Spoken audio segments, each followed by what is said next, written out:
Leviticus Chapter 4 Verse 1.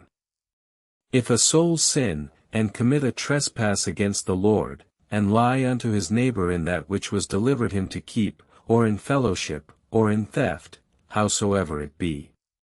Verse 2. Or have committed robbery, with regard to an oath, and sworn falsely, or if he hath found that which was lost, and dealt unfaithfully, or swear to his hurt, and done according to the wickedness of his deed. Verse 3. Then shall he restore that, which he hath received unjustly, and shalt add the fifth part more thereto, even all of it shall be given him whom he hath wronged. Verse 4. Or if a soul touch any unclean thing, whether it be a carcass of an unclean beast, or a carrion of an unclean bird, or the carcass of any unclean living creature. Verse 5. Then shall he wash his clothes, and bathe himself in water, and be unclean until the even. Historical context. The Israelites were required to maintain purity and separation from the outside world as a way of preserving their distinct identity as God's chosen people. Verse 6. And the soul that doth any work so uncleanly, he shall not approach unto the most holy place until his death, but shall wash his clothes in water, and shave off all his hair, and wash his body in water, and shall be clean. Verse 7. And it shall be on the seventh day, that he shall purify himself with bullock's blood in this manner, when the priest shall put him in the way of purification. Verse 8. And when the man that hath the issue is cleansed, then he shall count unto himself 7 days for his cleansing, and wash his clothes, and bathe his flesh in running water, and shall be clean. Verse 9. And on the 8th day he shall take 2 he-lambs without spot, and 1 kid of the goats, that they may make atonement for him. Historical context. The rituals for cleansing and purification outlined here were aimed at restoring ritual purity to an individual or group who had become defiled through contact with something unclean. Verse 10.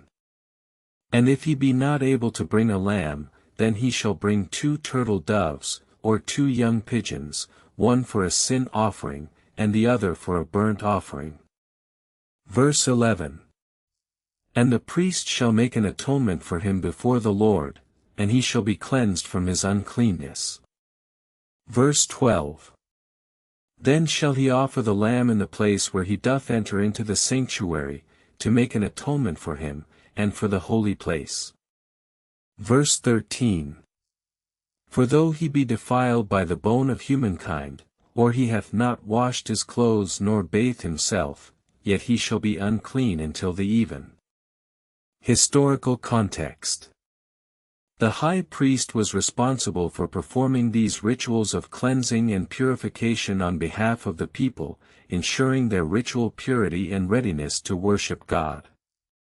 Verse 14.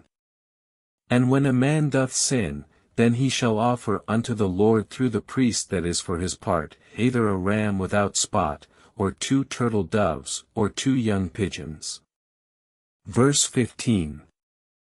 That which he cannot afford to bring as an offering, whatsoever it be shall be done according to one's ability, even a lamb for a trespass offering, so the priest shall make atonement for him concerning his trespass that he hath committed suddenly, before the Lord. Verse 16.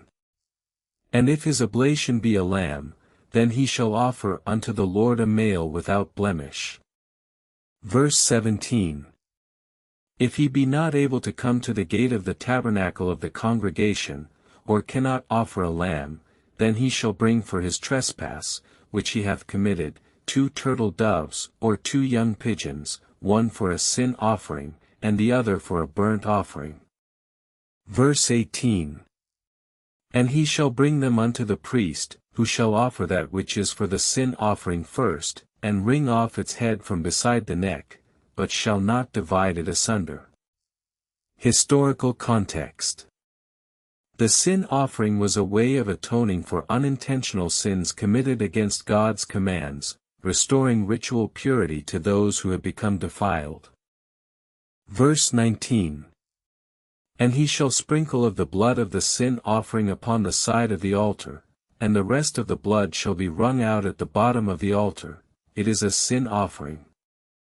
Verse 20. And he shall do with the ram, as he did with the goat that was brought for the trespass offering, so he shall do with this, and the priest shall make an atonement for him concerning his trespass. Verse 21. And the guilt of him that is to be cleansed shall be upon the ram of the trespass offering unto the Lord. Verse 22. Then shall the ram be slain in the place where he doth enter into the sanctuary, and the most holy place, as well as the tabernacle of the congregation, must have atonement made for it by sin offerings continually. Leviticus Chapter 5 Verse 1. And if a soul sin, and commit any of these things which are forbidden to be done by the commandments of the Lord, though he know it not, yet is he guilty, or in case he be blinded for ignorance before his eyes. Verse 2. Then shall the congregation send a messenger unto him, and gather him thence. If the thing wherein he hath sinned be not known to him, yet shall he prepare himself for reparation. Verse 3. And he shall bring his trespass offering unto the Lord, a female from the flock, even a lamb or a kid of the goats, for a sin offering, and the priest shall make atonement for him concerning his sin. Verse 4.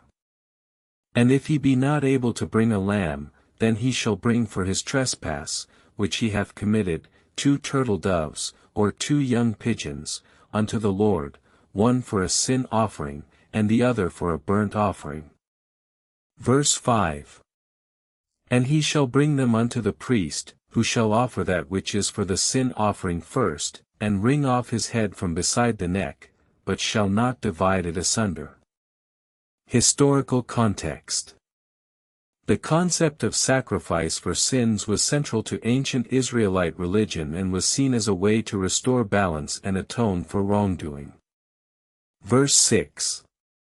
And he shall sprinkle the blood of the sin offering upon the side of the altar, and the rest of the blood shall be wrung out at the bottom of the altar. It is a guilt offering. Verse 7. And he shall get him another to do service in the place of him that is unclean with the issue, or he that hath his hands wounded, shall wash himself before he go into the place of the altar. Verse 8. For the priest shall not make the anointing of any man's head unto cleansing, that he may consecrate him to offer God's oblation before the Lord. Verse 9. And if a soul trespass, and by error forget a commandment from the Lord, and do it not, whether through ignorance or blindness, what one of his native people hath knowledge thereof, if he see him, then shall he tell him, that which he holds back from the Lord. Verse 10. That is to say, lest he bear the iniquity of trespass. Historical context. In ancient Israelite culture, ritual purity was essential for approaching God. Priests were responsible for maintaining cleanliness and sanctifying individuals and objects for worship. Verse 11. But truly it was not known unto him, then shall he be guilty in one of these things. Verse 12. And he shall bring a lamb a year old without blemish, for a guilt offering, for the sin which he hath committed. Verse 13. And the priest shall make an atonement for his sin unto the Lord, and it shall be forgiven him according to the oblation of the trespass offering. Verse 14. Then shall the priest make reparation for the one that is guilty before the Lord, for what he hath done.